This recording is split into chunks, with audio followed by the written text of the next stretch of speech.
Au nom du Père et du Fils et du Saint-Esprit. Amen. Viens, Esprit Saint, et fais jaillir l'éclat de ta splendeur en nous, et donne-nous la joie qui demeure.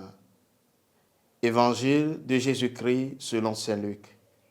En ce temps-là, Jésus disait, « Quel malheur pour vous, parce que vous bâtissez les tombeaux des prophètes, alors que vos pères les ont tués.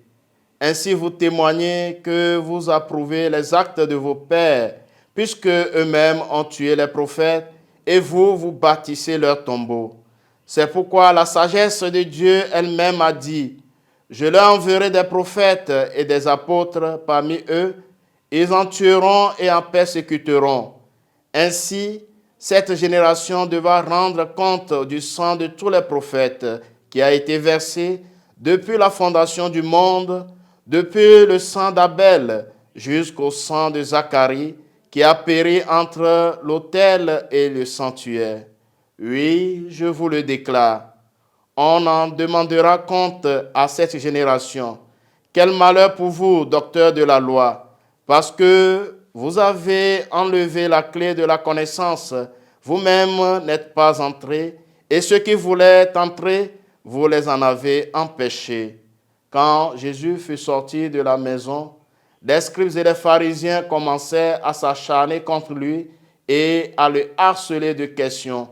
Ils lui tendaient des pièges pour traquer la moindre de ses paroles. Acclamons la parole de Dieu.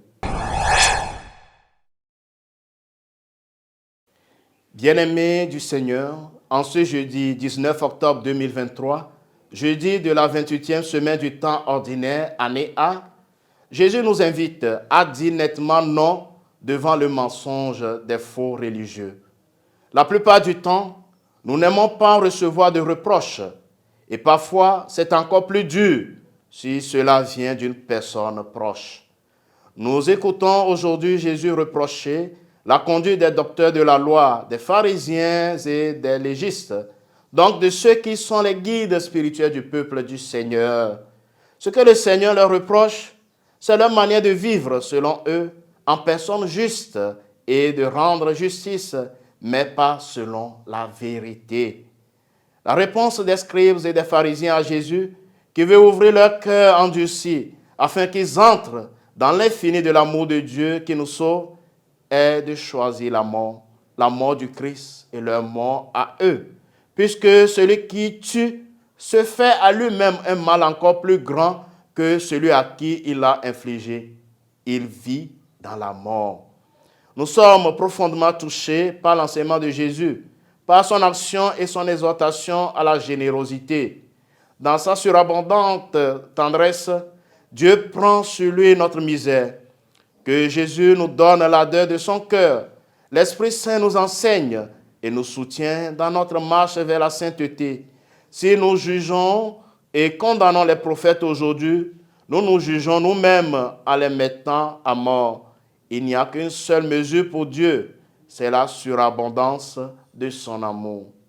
Frères et sœurs, prions. Ouvre mon cœur, Seigneur, pour que tu puisses me convertir de ce qui me donne la mort et que je marche sur le chemin de vie.